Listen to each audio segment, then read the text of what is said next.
Chapter 6, Strategic Analysis. So strategic analysis is strategic policing, the process of gathering, analyzing, and acting upon accurate, timely intelligence develops a police department to a learning organization. Requires the administrators to understand, be sensitive to the driving forces in organizational environments, crime, politics, media, labor, economic events, employee capabilities, and issues that impact the department. Strategically, they must be flexible enough to adjust organizational strategies, resource allocation, and tactics to respond to the driving forces. In order to accomplish this objective, departments need to be developed capability to gather and analyze a variety of information in order to understand the forces that affect them. So, as you can see, there's a lot of things that affect the police department, and then they have to, when it comes to strategic planning and stuff, like I say, look at the crime, politics, media, labor, economic events, employee capabilities, just general community issues. All these things are taken into consideration when the chief of police and executive staffs are doing the strategic planning.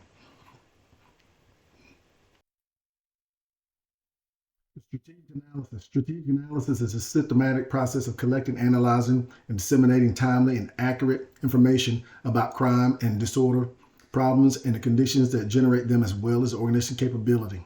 Knowledge obtained from this analysis is the basis upon which the organizational commanders develop strategies to apprehend criminals, reduce crime, disorder, enhance crime prevention. It should also involve analysis of other police-related issues, including socio-demographic, spatial, temporal factors, and the impact crime and disorder. So when they're doing a strategic analysis, this is when they gather all the information in. It's coming in. And it is coming from all different types of places. Some is coming in from other agencies. Some is coming from the city. Some is coming from Foot Patrol. Some is coming from confidential informants. All this information comes in. And when they get it, they have to take a look at that, and then they have to make decisions based upon that. And trust me, there's a vetting process when it's done right, that they vet something 2 and 3 times before they actually make an active on something. Strategic analysis should identify how effective is present strategy and tactics. What are the organization's strengths, weaknesses, and opportunities, threats? How efficient is the department? What strategic issues does the department face? What does the department do to respond to these issues? It should provide the department with an overview of current and long-term issues affecting a likely effect. So they're not looking at just what's going on right now. They're also looking at what's going to happen in the future.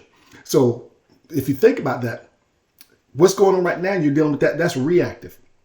When you talk about stuff that's happening in the future, this is trying to be proactive. We're trying to use all this information and data and assess your organization to determine, are you ready for the challenges of the future? And remember, every city and every county has different challenges that they must face. Strategic analysis, essential functions. Analysis of crime data in order to allocate resources and employ personnel. Discovery of crime and suspect relationships, as well as information for investigation, to learn the reasons and conditions causing criminality, and to inform policymakers about these decisions and conditions for further policies.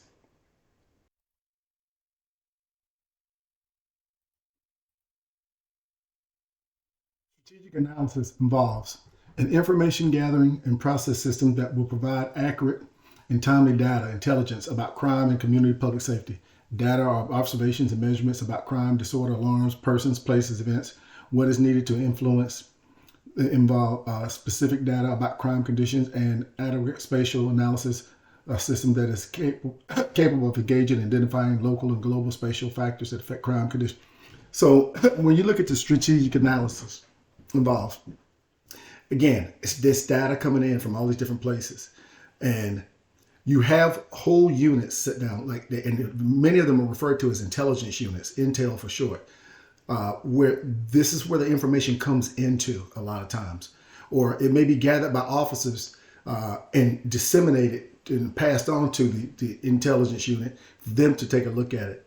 Because if the officers are gathering information and other agencies are gathering information, they know that goes go to the intel, they can pass it out to their organization appropriately. Analytical techniques necessary for informed police decision. Crime pattern analysis. Trend identification and hotspot analysis. Demographic and social trend analysis. So crime pattern analysis, trend identification, hotspots. You're looking at where's the crime happening, demographic and social trend analysis, assessment of the impact of socioeconomic and demographic change on criminality, as well as the population shifts and homelessness. Okay, who's committing the crime, and kind of like what's the association? Give you an example. Is this being committed by young Hispanic males, or is it being presented by young white males or black males?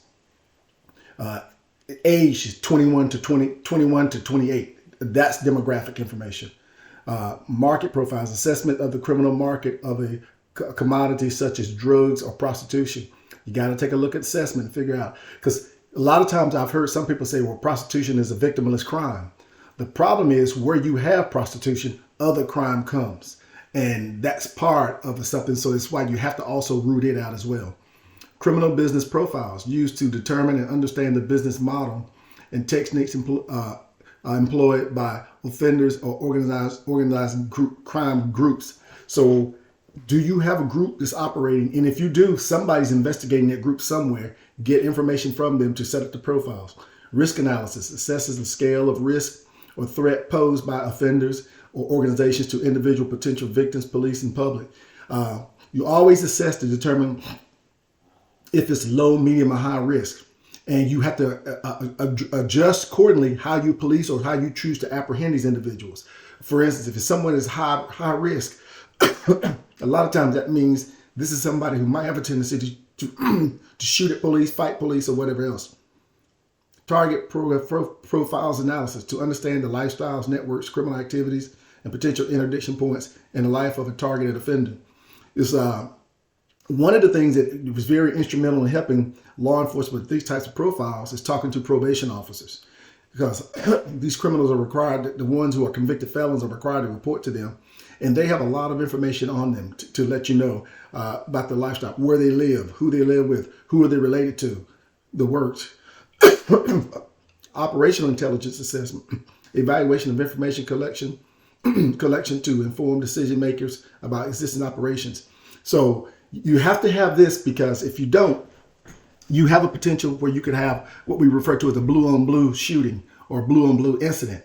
You could have one law enforcement agency investigating a group or gang or individual, and they're doing covert operations, undercover operations, and another agency doing the same thing. If you don't have intelligence operations where this information goes to let agencies know, and you don't share that information, it could be you could have a serious mishap. Results analysis, process used to evaluate the effectiveness of law enforcement activities. The bottom line is to take a look at what did you do and where did you do it at, and what was the results of it, and was it worth it, and did you get the bang for your buck, or do you need to tweak some things?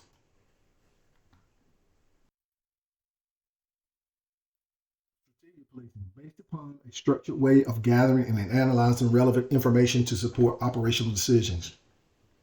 One way to achieve this is to continually monitor and analyze operational demand, changing environment, and response capabilities. It makes sense that when police departments make decisions and act on relevant information and analysis, their organization's effectiveness will increase. Operational tactics developed through crime strategy meetings, for example, are based upon information that has been analyzed and integrated into a comprehensive format that can be used as a basis for police resource allocation and deployment. So strategic policing, it's back gathering that information and determining what it is you have, and ultimately is to get down to where you're operational, and it determines how you do operations and where you do operations and when.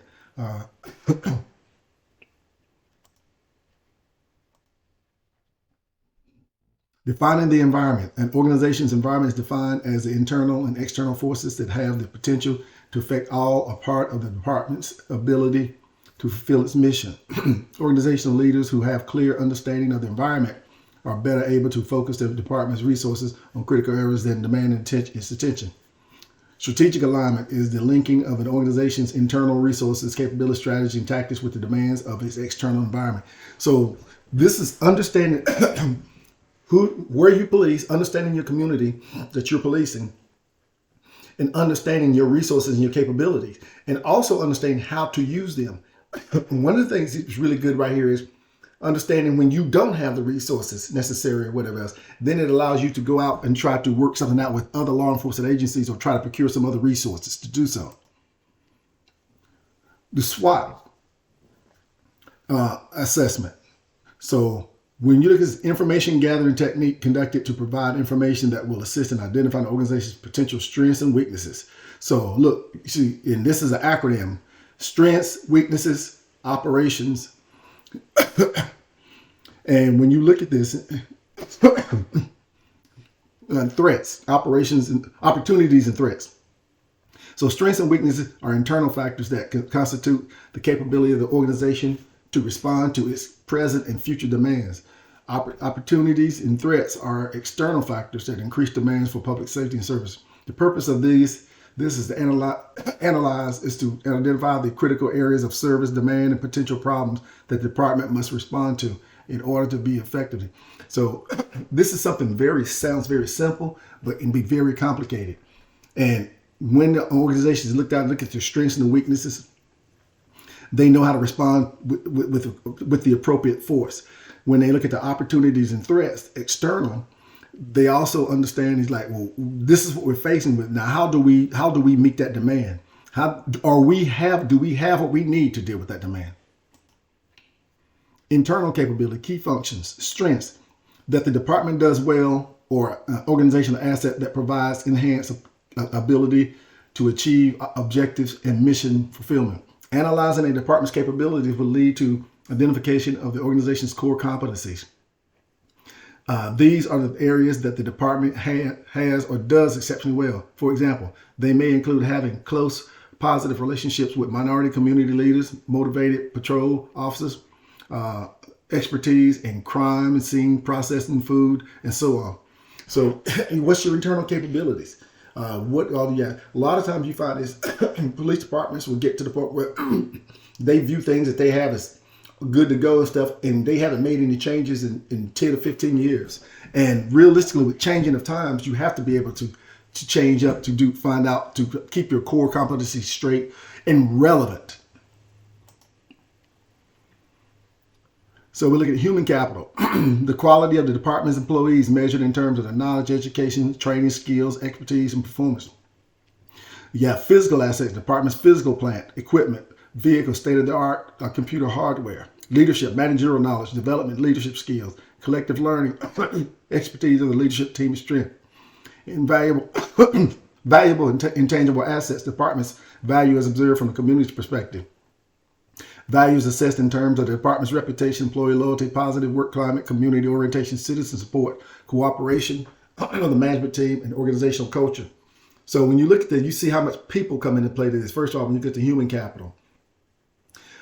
Human capital and leadership, one of the first things that I can tell you that if particularly budgets get tight, whatever else, one of the first things that they'll do is they'll cut training. And a lot of times when they do that, that comes at the expense of some education and knowledge that they should have down the road. So that's something that's very important with that. The physical assets, they have to have the equipment that they need to protect them. They have to have the vehicles that they need that's reliable and does the job. And you need state-of-the-art hardware and stuff because criminals use technology too. Organizational weakness. Anything that detracts from the department's ability to perform its mission is a disadvantage weakness that must be addressed. Examples are inadequate management practice, such as failing to hold employees accountable, lack of leadership development, failure to provide direction, poor decision-making, problem solving, high turnover rate, and low morale. It may be something a department lacks, like crime analysis capability, does inadequacy such as recruitment and training, or a condition that puts it at a disadvantage, such as budget reductions, low wages, and our poor benefits package. So when you see these things right here, you think in terms of, if you think of anywhere else, whether it's law enforcement or corporate America, you're thinking about benefits. You have to have decent wages. If you have low morale and high turnover, that's really tough in this industry with law enforcement, because you really need people to be around long enough to establish relationships with people in the community. If you're constantly having turnover, that's going to be an issue. Internal assessment. Once a department's internal capabilities are identified, they need to be carefully evaluated by the leadership team. The importance of each factor should be determined by its impact on the department's ability to respond to external demands and fulfill organizational priorities. Some weaknesses may prove fatal to the department over time if they are not addressed, such as failure to recruit quality employees. The degree to which any of these factors affect the department's ability to fulfill its mission is delivery services determines its critical rating. So internal assessment, and I can tell you one of the things that the local law enforcement is struggling with now is attrition. Two things: recruitment and attrition. They're having difficulty recruiting the quality and kinds of people that they need, and they're having problem retaining them after they recruit them.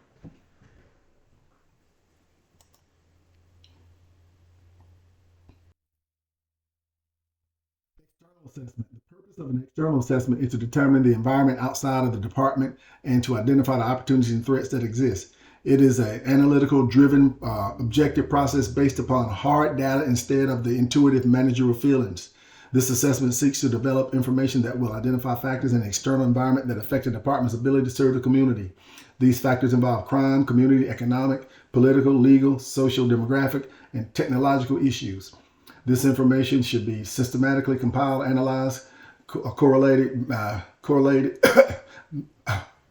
and mapped and disseminated to the department's administrative and operational commanders. This process is the basis for creation of intelligence data. So when you look at that, you need to have people who are in tune with what's going on out externally, because all of these things will determine not only what you do, but how you strategize and how you plan. As the chief of police and the executive staff, as they strategize and plan, how do we deal with the changing times? What's going on?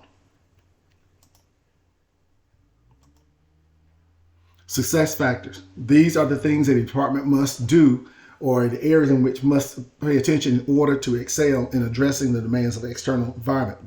These include such activities as assessment of crime conditions, crime control, the identification of special population issues, planning for and management of special events, traffic control, crisis management, building public trust, obtaining public support, paying attention to the factors and responding to them appropriately, enhancing the value of departments in the eyes of the community and stakeholders.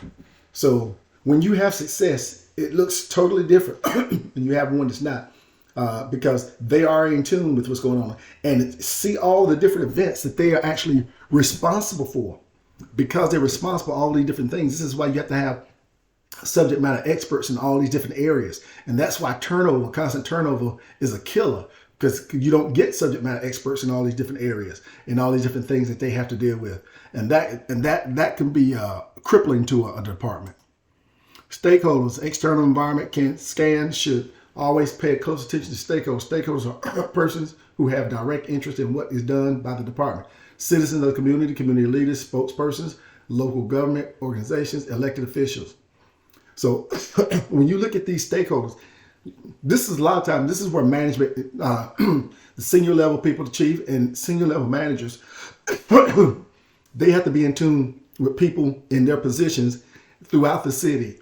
And a lot of times you'll have like your lieutenants and sergeants are connecting with folks in the communities and talking to them, and even your officers, because it takes it all these different levels to be able to make sure that you know what's going on with the stakeholders.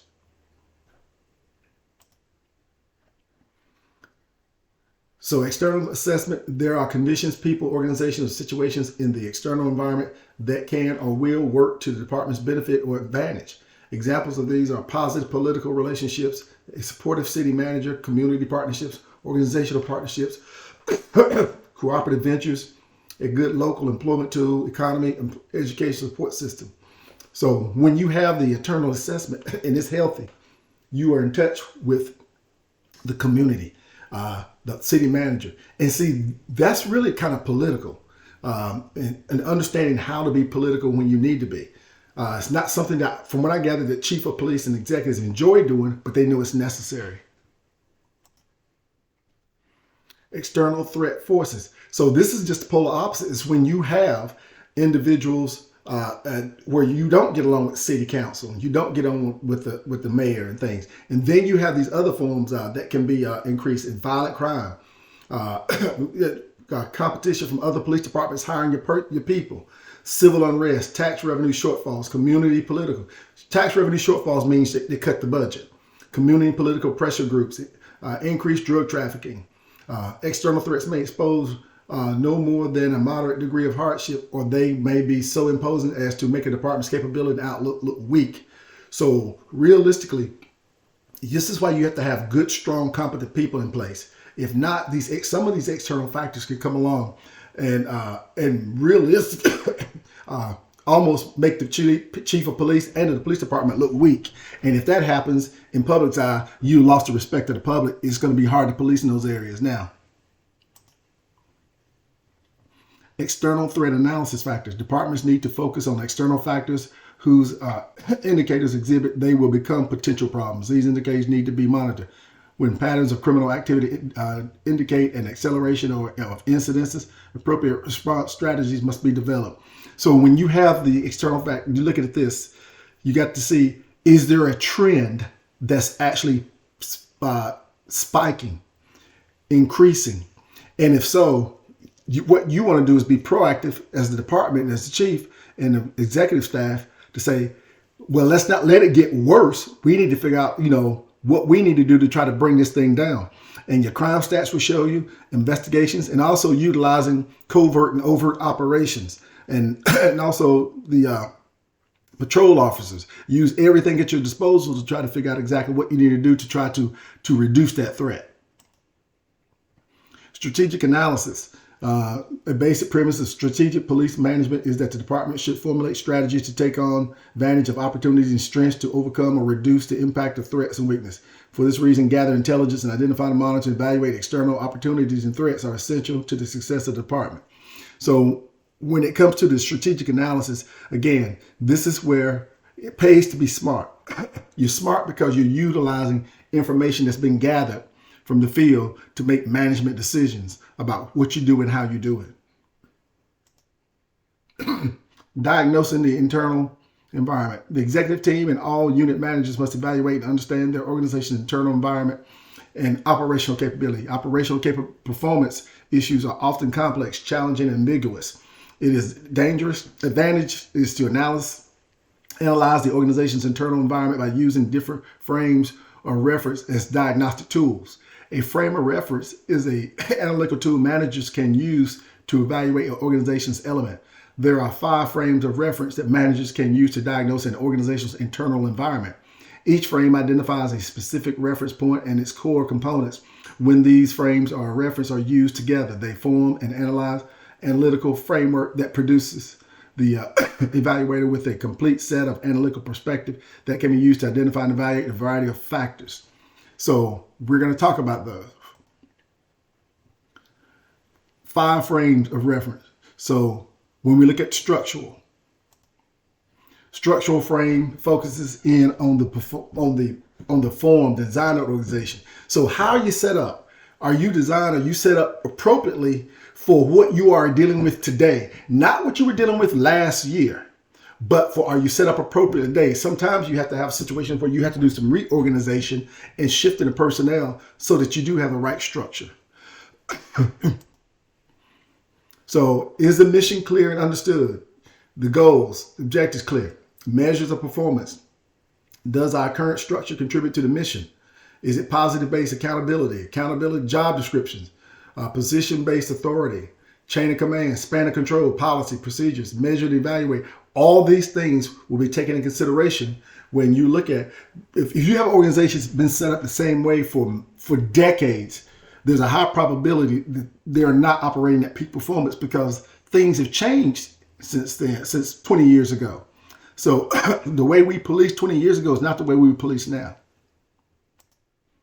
Human resource frame. The focus is on the department's management of personnel, resources, and policy. So let's talk more about that. So who we look at, what leadership style does the organization and strategy need? What type of people should be selected for the assignment? What are employees' competency levels? How committed are employees? Training development. People should be developed. You have to evaluate their performance, unit performance. What do you have the right unit doing the right thing and look at their performance, empowerment and discretion? Do they have the power? Are you empowering people to make decisions? Do you have good communications amongst the different levels of employees? And what kind of teamwork exists in the organization? These things are all important where you have people who are pulling in the same direction. Normally you see organizations that work better and they're more efficient. The political frame. So the focus is in the manner in which people use power, build alliances, and engage in conflict, either hinder or assist the department in achieving its mission. So let's look at more of the political frame. Distributed and used in the organization. How is the power? Who are the power holders? Who are the important stakeholders outside of this organization? Well, whose cooperation is needed? Whose compliance is needed? What are the conflict relations? Sources of conflict? What networks should be developed? So this is when you look at it and you try to build allegiances with other groups of people who are stakeholders. Like I said, if you're the chief of police, you would want to have a good relationship with the mayor, the city manager, the fire department, the fire chief, different heads of organizations, civil rights groups in the area. You got to have look at that. Who are your power brokers within your organization? Who are the ones externally? Where is it you need cooperation from? Where is it you need more cooperation from? Who is it you need to get compliance from? Conflict. Do you have conflict out there? And if so, how do you resolve this? And what type of networks do you set up?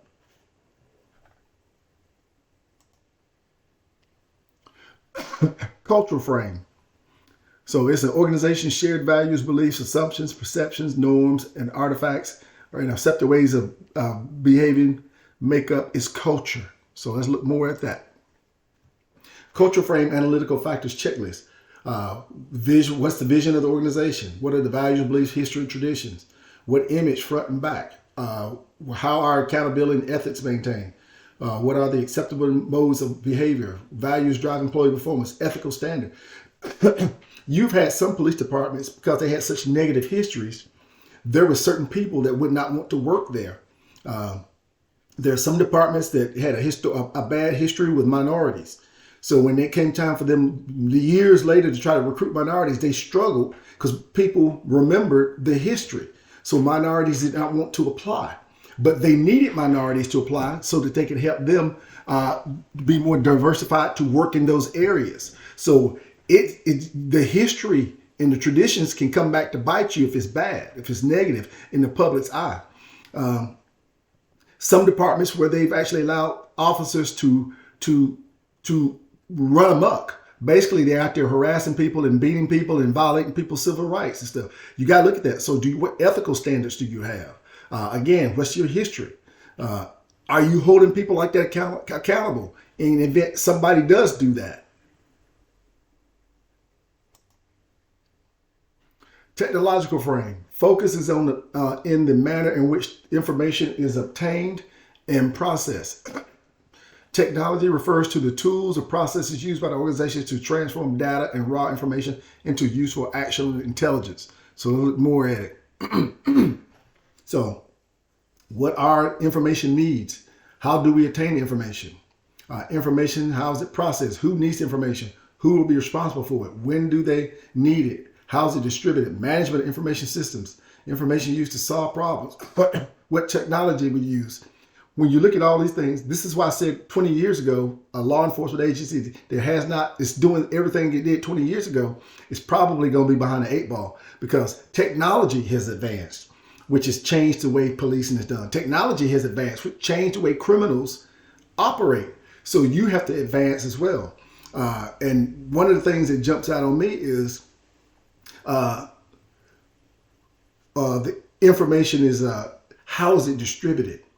You find sometimes that the information is not distributed. When it comes to technology, stuff is not distributed appropriately.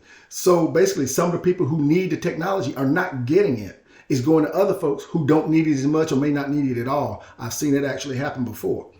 And how is it used to solve problems? Bottom line is, are you using technology to solve problems? What good is it for a department to pay $50,000 for some type of technology and they rarely use it?